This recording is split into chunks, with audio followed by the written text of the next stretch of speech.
e o tópico de hoje trataremos de conceitos e princípios da pneumática. O ar comprimido é uma das formas de manipulação de força como energia mais antiga da humanidade, ao qual se obtém conhecimento.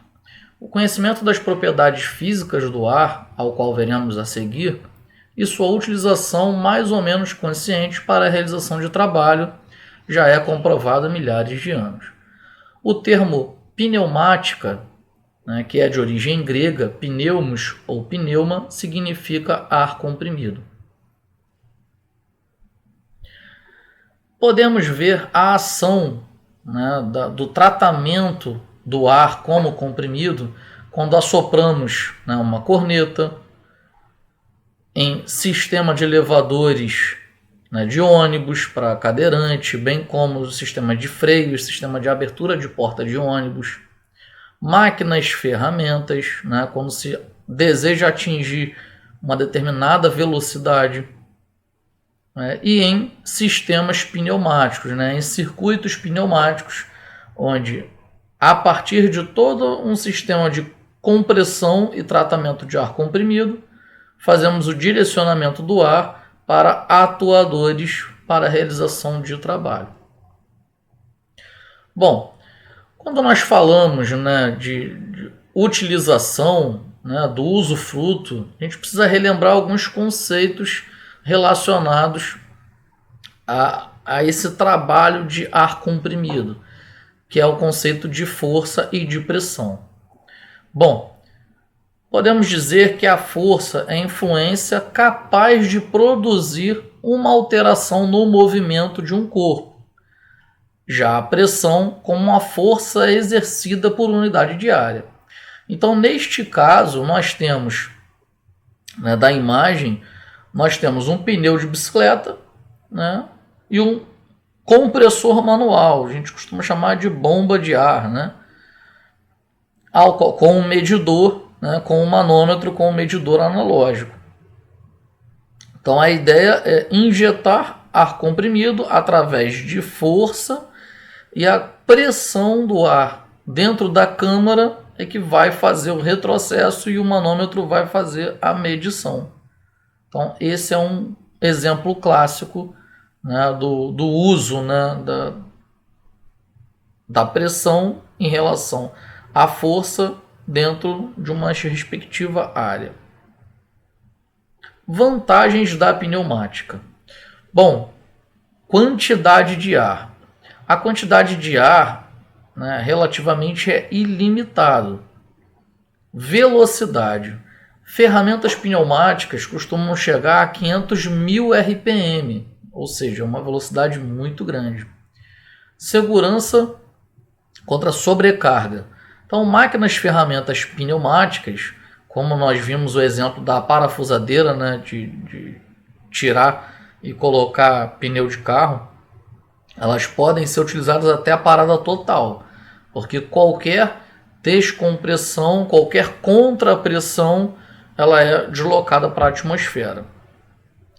Limpeza. O ar, tecnicamente, ele é relativamente limpo, Então, para processos simples, não precisa fazer um tratamento muito ríspido do ar. Simplicidade de manipulação. Não precisa ter cursos super especializados para conseguir operar máquinas ou máquinas ferramentas pneumáticas. Facilidade de implantação.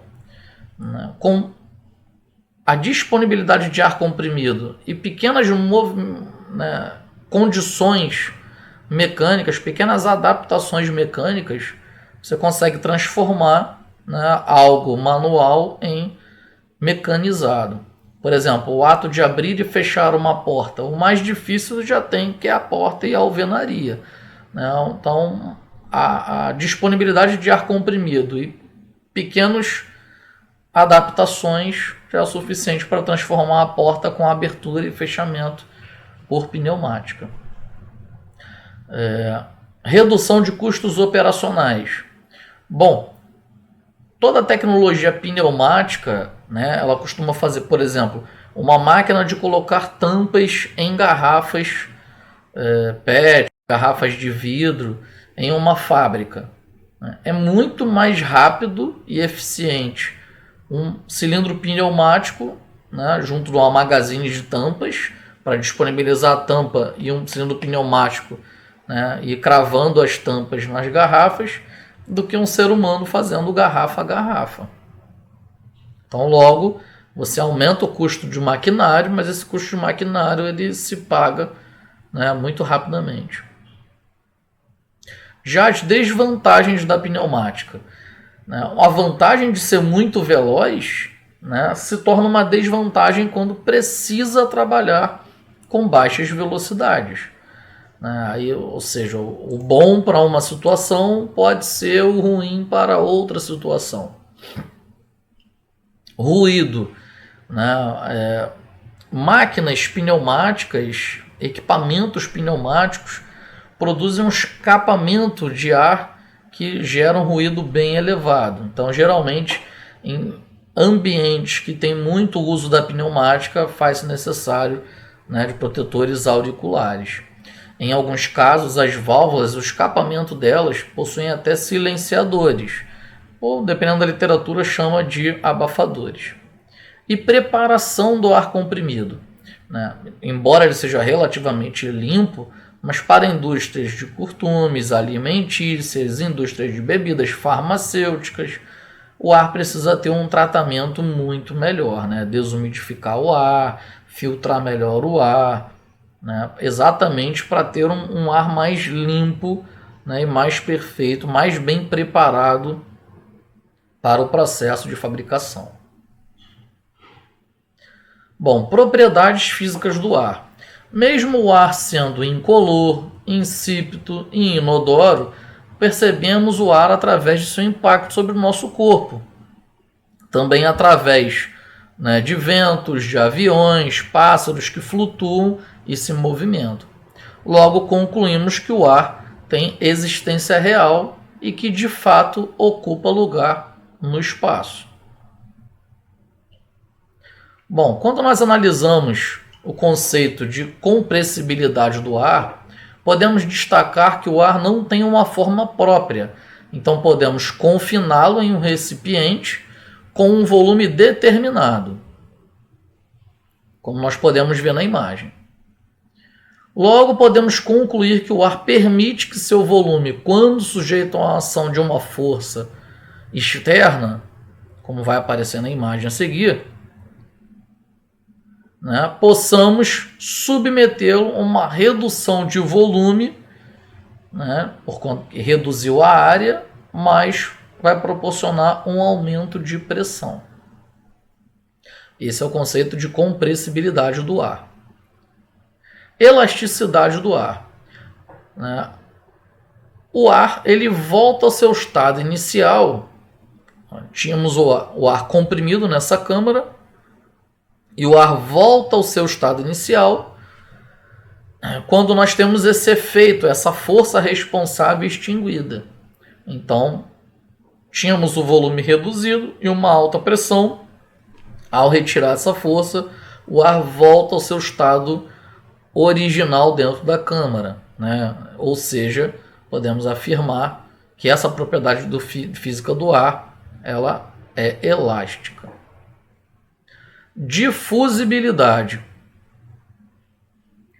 Bom, digamos que nós temos dois tipos de gases diferentes, né, nesses dois recipientes separados apenas por uma válvula e que inicialmente ela está fechada. Ao abrir essa válvula, né, faz com que ambos os gases se misturem. Ou seja, difusibilidade do ar é a propriedade do ar que permite misturar-se homogeneamente com qualquer outro meio gasoso que não seja saturado. Né? Então, se tiver, por exemplo, um gás amarelo e um gás azul, vai produzir uma cor verde, né, em ambos os recipientes. Expansibilidade do ar, né? Bom, a propriedade do ar que possibilita ocupar totalmente o espaço, né, o volume de qualquer recipiente. Ao abrir essa válvula, ele diminui a pressão, mas ocupa 100% dos espaços, né? Então o ar não possui uma forma própria, ele vai adquirir o formato de qualquer recipiente. Peso do ar. Vimos anteriormente que, como toda matéria concreta, o ar tem peso, né? Então, a experiência que nós vamos apresentar utiliza 2 balões, né? Digamos que sejam 100% com a mesma característica, né? Mesmo peso, mesmo formato, digamos que sejam idealmente idênticos, né? Então, hermeticamente fechados, contendo a mesma pressão e temperatura em um mesmo momento.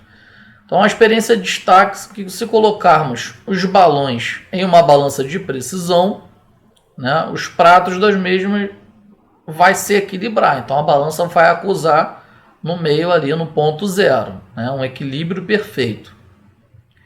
Em um segundo momento, a experiência considera retirar o ar de um dos balões através de uma bomba geradora de vácuo, né? Puxou aqui, ó, vai fazer a sucção, a válvula de bloqueio vai permitir a passagem de cima para baixo, mas de baixo para cima ela bloqueia, né? Então vai retirar o ar do galão, do recipiente ou do reservatório, né? Dependendo da literatura. Em um terceiro momento, colocando novamente esse recipiente na balança, já sem o ar. Então a experiência afirma que haverá um desequilíbrio causado pela falta de ar, né? Então é constatado então que o ar a 0 graus Celsius e em nível do mar, a experiência afirma que o ar pesa em torno de 1,293 kg-força. Bom, uma segunda experiência, né, apresentada aqui a seguir, também colaborada para confirmar essa teoria do peso do ar, né, só que associado à questão do ar ser expansivo, né? Então a ideia é ter a mesma balança perfeita, com equilíbrio de 2 balões também idênticos, só que agora ambos os balões abertos, ambos os recipientes abertos. Bom, expondo-se um dos balões, né, em contato com uma chama, o ar do seu interior se aquece, escapando pela boca do balão, tornando-se assim menos denso, né, e consequentemente ocorrendo um desequilíbrio na balança, visto, né, que o recipiente do lado direito, o balão do lado direito, vai estar com o peso do ar, né, imposto pela atmosfera, e o balão da esquerda escapando o ar por conta do aquecimento. Então a balança vai tender para o lado que o recipiente está, né, com ar reservado dentro dele.